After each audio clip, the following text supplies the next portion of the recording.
السلام علیکم ورحمۃ اللہ وبرکاتہ۔ آپ کا استقبال ہے بصیرت آن لائن کے خاص پروگرام میں۔ حضرت عائشہ صدیقہ رضی اللہ عنہا سے روایت ہے کہ رسول اللہ صلی اللہ علیہ وسلم نے ارشاد فرمایا کہ اللہ تعالی خود مہربان ہے، یعنی نرمی اور مہربانی کرنا اس کی ذاتی صفت ہے،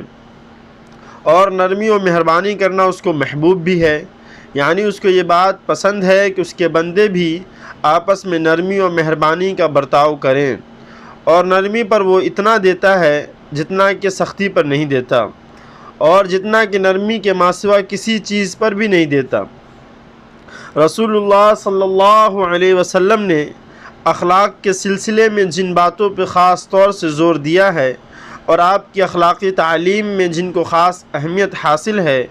ان میں سے ایک یہ بھی ہے کہ آدمی کو چاہیے کہ وہ لوگوں کے ساتھ نرمی سے پیش آئے اور سختی کا رویہ اختیار نہ کرے۔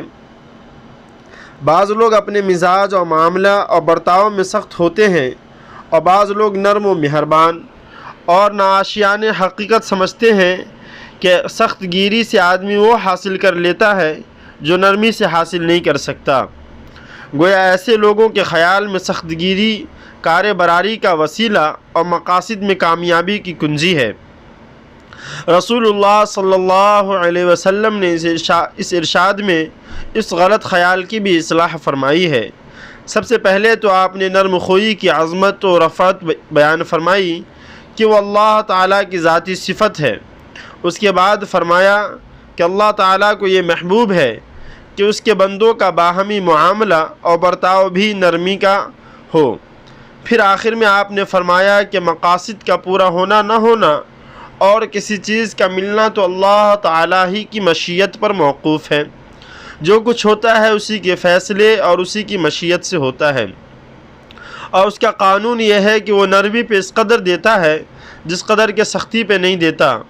بلکہ نرمی کے علاوہ کسی چیز پر بھی اللہ تعالیٰ اتنا نہیں دیتا جتنا کہ نرمی پر دیتا ہے۔ اس لیے اپنے منافع اور مصالح کے نقطہ نظر سے بھی اپنے تعلقات اور معاملات میں آدمی کو نرمی اور مہربانی ہی کا رویہ اختیار کرنا چاہیے۔ دوسرے لفظوں میں اسی کو یوں کہہ لیجئے کہ جو شخص چاہے کہ اللہ تعالیٰ اس پر مہربان ہو اور اس کے کام پورے کرے، اس کو چاہیے کہ وہ دوسروں کے حق میں مہربان ہو اور بجائے سخت گیری کے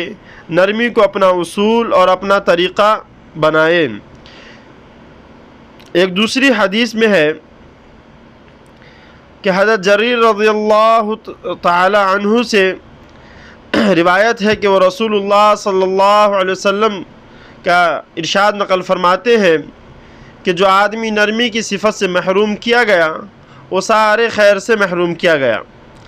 مطلب یہ ہے کہ نرمی کی صفت اتنی بڑی خیر ہے اور اس کا درجہ اتنا بلند ہے کہ جو شخص اس سے محروم رہا گویا وہ اچھائی اور بھلائی سے یکسر محروم اور خالی ہاتھ رہا، یا یوں کہا جائے کہ انسان کی اکثر اچھائیوں اور بھلائیوں کی جڑ و بنیاد اور ان کا سرچشمہ چونکہ اس کی نرم مزاجی ہے، لہٰذا جو شخص اس سے محروم رہا وہ ہر قسم کے خیر اور اچھائی اور بھلائی سے محروم رہا۔